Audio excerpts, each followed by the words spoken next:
Matthew chapter 20, verse 17 to 28. The tension is mounting.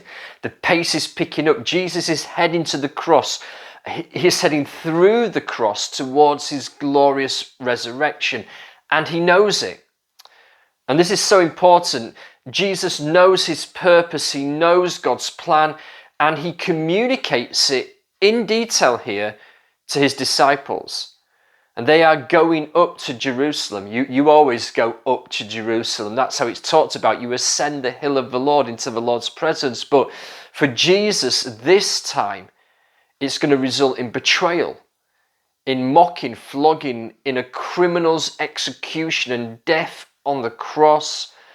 That's the bit that the disciples got and understood. They could see that. That was within their framework and understanding, almost inevitable in many ways because of the conflict. But God's plan was greater than that. They hadn't factored in resurrection. Verse 20, the mother of the twins, James and John, then approach Jesus. And she requests that her sons take their place in this coming kingdom on the throne to the right and to the left of Jesus. Now, that really only makes sense if she'd been part of the teaching previously, the parables previously about this coming kingdom, about reigning and ruling with Christ in the new creation.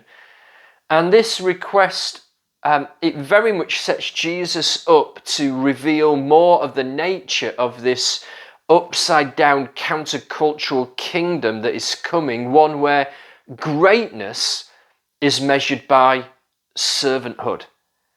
And serving humility is rewarded with glory. Jesus starts this response saying, are you going to drink the cup that I'm going to drink? Are you going to take this cup of suffering? It's an awareness of the prophecies concerning his death from places like Isaiah and Jeremiah. He says to them, can you drink of this cup? And they say, we can. We can. And in one sense, they will. As the Passover cup is shared among them at the Last Supper, they will share in that cup. In another sense, they will, because James and John will both go on to suffer for the gospel. But I doubt they really understood what they were signing up to at the time when they say, we can, we will. I'm not sure I understood what I was signing up for when I first said yes to Jesus. But I'm so glad that I did. And the truth is that his grace empowers us to embrace the cost of discipleship. So they say, we can. The other disciples, they get angry at that, maybe because they hadn't thought to ask for that for themselves. I think it is safe to assume a certain amount of youthful male ego at play here amongst the disciples. But Jesus then goes on to contrast leadership in this coming kingdom with earthly leadership. Earthly leadership, it was all about status and power and using that power and position and title to advance yourself, to advantage yourself, to get others to serve you and do stuff for you. Not much has changed in leadership in the last 2,000 years. But Jesus modeled something different. The greatest, the most powerful person to ever walk the face of this planet became the greatest servant, even laying down his life for many. And I just love that word ransom that is used here, ransom. He gave his life as a ransom for many. It's the Greek word lutron.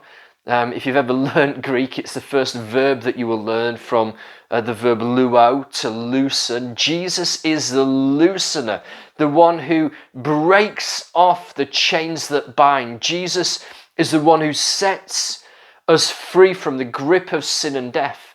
There was a bounty on our heads, a price to be paid, and Jesus paid that price by giving his life as a sacrifice.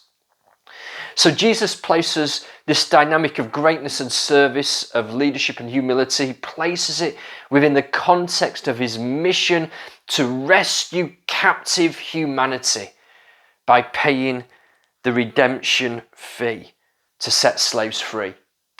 And he has paid the price in full for our freedom. Well, I pray that we will enjoy living in that freedom today. Amen.